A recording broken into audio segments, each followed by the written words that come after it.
if you're searching for light in the darkest of times, remember, hope always finds a way. Welcome to Between Dimensions' message of hope. Together, we rise. Hi, welcome back to Between Dimensions. I'm Monica Gonzalez, and I'm an astrologer and spiritual advisor. As you know, if you've seen my other video, we start the day with a cleansing of the space. So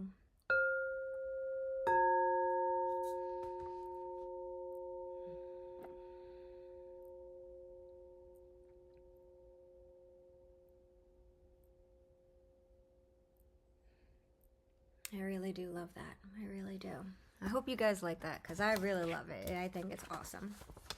So yesterday I did my first ever video, and it was about Pluto enters Aquarius, which is happening today, 11/19. And I am sorry for all my ums and likes. I'm going to try to be more cognizant of it. I didn't even realize that I was doing that. So sorry if that really bothers you, then you probably don't want to watch the first video.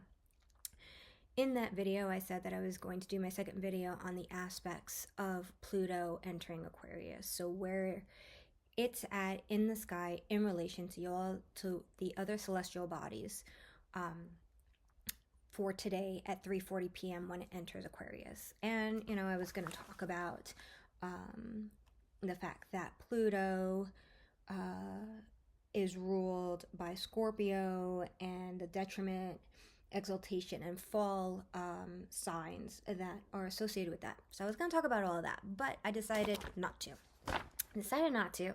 Because after I completed my video, I got the news that Biden had went out publicly that we are going to send long-range missiles to Ukraine to fight the Ukraine-Russia war.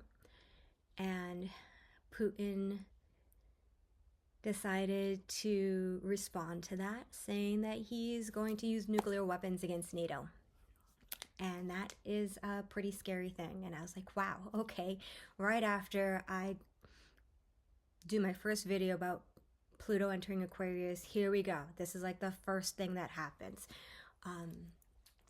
I said that Pluto is the planet of power, rebirth, and transformation, a lot of change.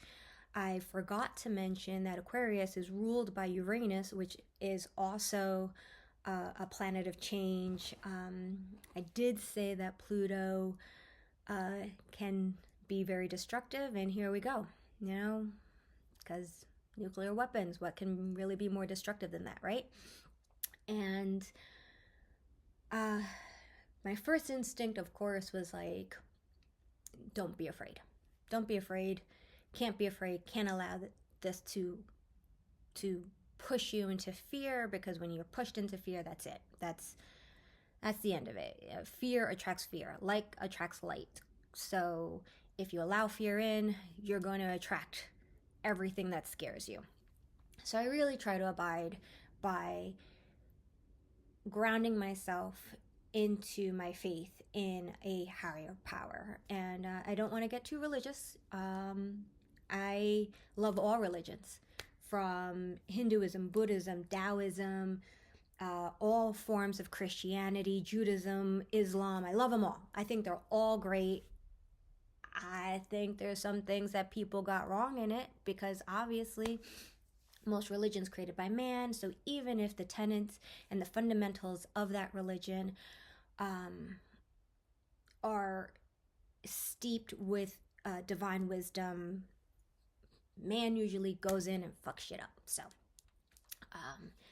I know that, a lot of religions or spiritual beliefs are both filled with enlightenment, but also could be filled with a lot of corruption and dishonesty. So that's why I don't want to get too much into religion, but I do have a belief in a higher power, and I use that to ground myself in order to stay in an energy field without fear, with peace, and grounding myself. And The reason why I threw away talking about Pluto aspects is because when I heard the news of impending nuclear war, I immediately thought that this is going to probably send a lot of people into fear. And then I read this great article this morning, and learned about something this morning that gave me hope, that gave me a lot of hope. And I just felt called to talk about that instead today. So that's what we're going to talk about. This is a message of hope. There were experiments done in the 1950s by Kurt Richter. They're called the Richter experiment, or you can look up the Hope experiment and you'll find the information on it. And basically, Kurt Richter and his team decided to do an experiment in the 1950s with rats. And trigger warning, these experiments were done before people recognized how that there is consciousness in animals, and that animal abuse is horrible. And this is going to sound very abusive, so if you hate this, please shut it off. Like, don't listen to any more of this. But basically, Richter took two pools of rats. One group of rats were like domesticated. They were taken care of, fed, given shelter, food, water. I'm going to assume hopefully some, entertainment, exercise, puzzles, challenges, whatnot. And then the other group of rats were all wild rats. Had to fend for themselves in the wild, had to find their own food, find their own shelter, save themselves from from predators. And what Kurt decided to do is and God forgive me, I have no idea why he decided to do this, no idea. But what he decided to do was to put the rats inside a pool of water and see how long it would take them to tire out and drown. And if you're still listening, there is a silver lining to this. So I'm really sorry that I had to say that. It breaks my heart. I'm a huge animal lover. I have a dog. I have 2 bunnies. I mean, it grosses me out even saying the words. But he did this experiment, and a show of hands. You can't show hands, but take a moment and think, who do you think, which group of rats will survive this experiment, or at least last longer, right? I was thinking that it would be the wild rats, right? I mean, they had to survive in the wild by themselves. They couldn't rely on anyone else but themselves. So I thought their animal instinct for survival would be super strong, much stronger than the domesticated animals, and that would be it. They would outlast any of the other rats in this horrible experiment, and that, survival instincts pushes through, right? But no, that isn't what happened. They actually found that the domesticated animals survived longer. Sometimes by hours and days of swimming, days of staying afloat. So the team hypothesized that possibly this experiment kind of goes to show the power of hope, which is why it's also called the Hope experiment.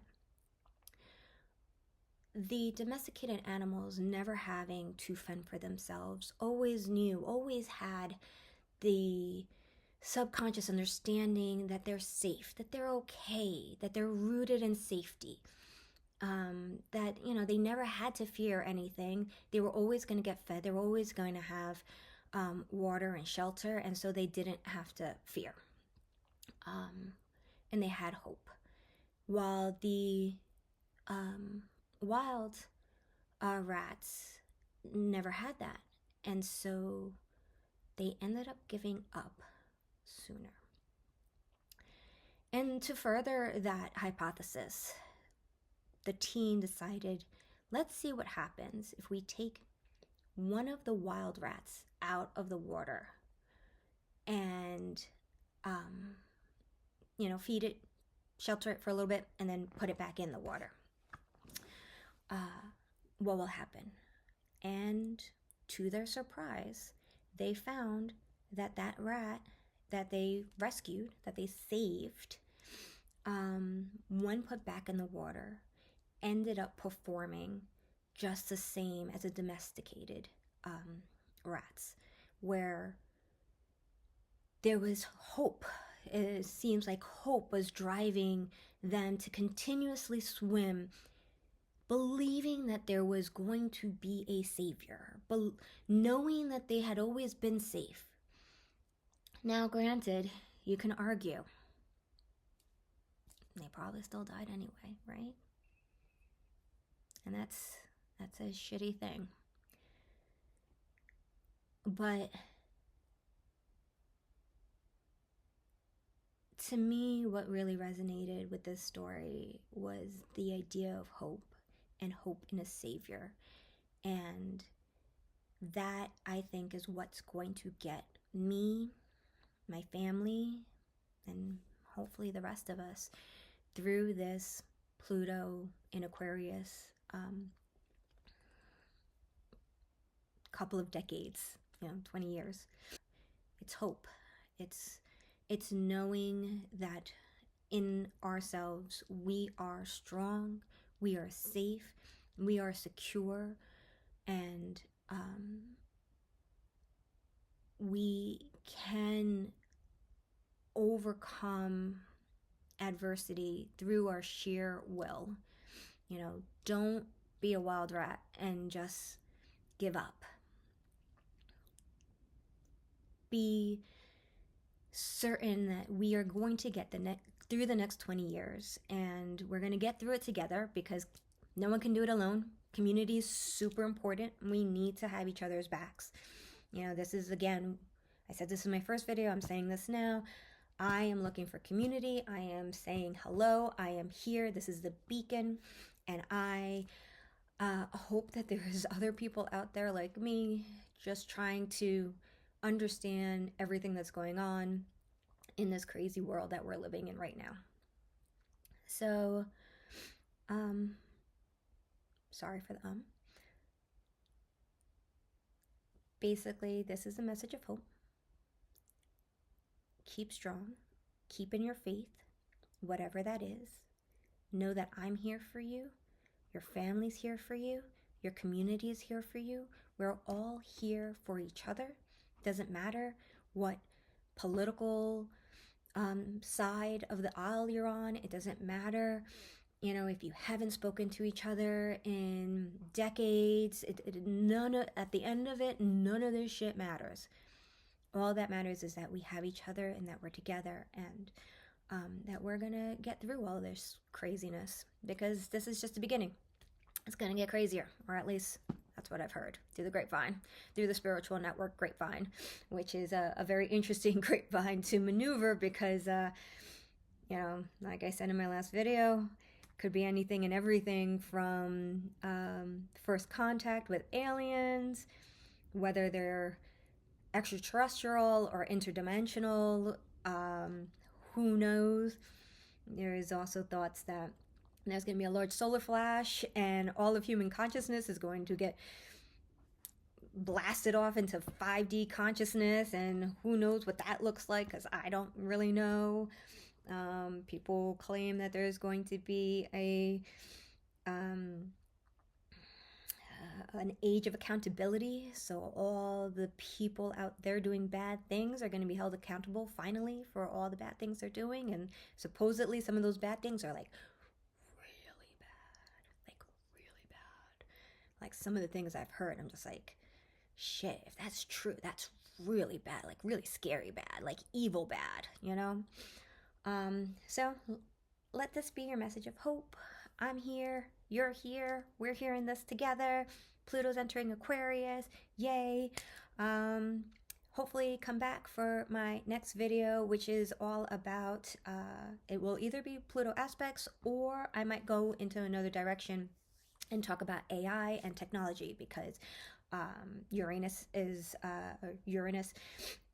a planet of innovation. So is the energy of Aquarius, and AI seems to be heavily connected and tied to that.